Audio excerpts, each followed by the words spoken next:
حضور اکرم صلی اللہ علیہ وسلم شب معراج میں بیت المقدس کی طرف جاتے ہوئے مصر کے قریب ایک مقام سے گزرے تو آپ صلی اللہ علیہ وسلم نے نہایت ہی اعلیٰ اور زبردست خوشبو آنے لگی۔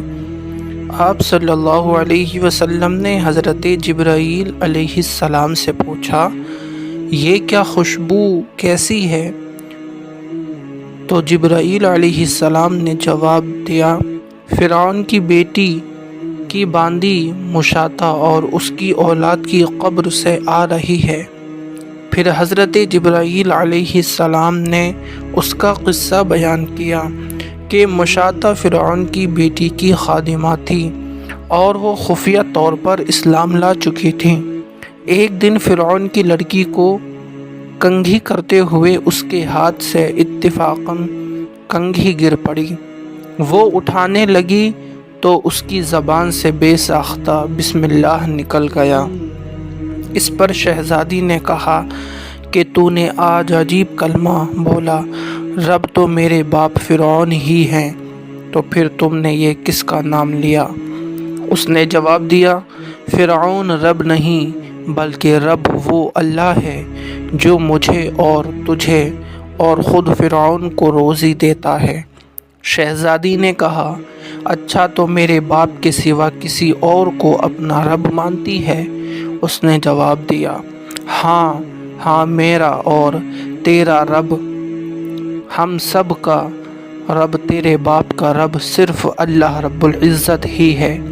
شہزادی نے اپنے باپ سے کہلوایا، وہ سخت غضبناک ہوا اور اسی وقت اسے برسرِ دربار بلوا بھیجا اور کہا، کیا تو نے میرے سوا کسی اور کو اپنا رب مانا ہے؟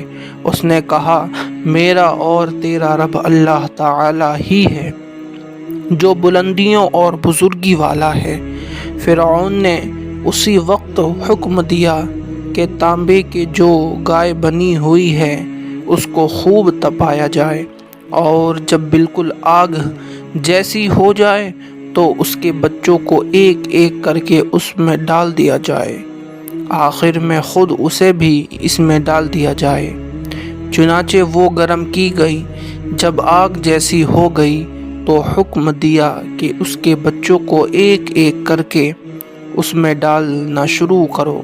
اس نے کہا، بادشاہ ایک درخواست میری منظور کرو، یہ کہ میری اور میرے ان بچوں کی ہڈیاں ایک ہی جگہ ڈال دینا۔ اس نے کہا، اچھا تیرے کچھ حقوق ہمارے ذمے ہیں اس لیے یہ منظور ہے۔ اس کی دونوں بچیاں اس کی آنکھوں کے سامنے اسی میں ڈال دی گئیں اور وہ فوراً جل کر راکھ ہو گئے۔ پھر سب سے چھوٹے کی باری آئی جو ماں کی چھاتی سے لگا ہوا دودھ پی رہا تھا۔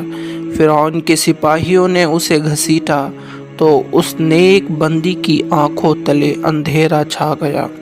اللہ نے اس بچے کو اسی وقت زبان دے دی اور اس نے بآواز بلند کہا، اماں جان افسوس نہ کر، اماں جان ذرا ابھی پس و پیش نہ کرو، حق پر جان دینا ہی سب سے بڑی نیکی ہے۔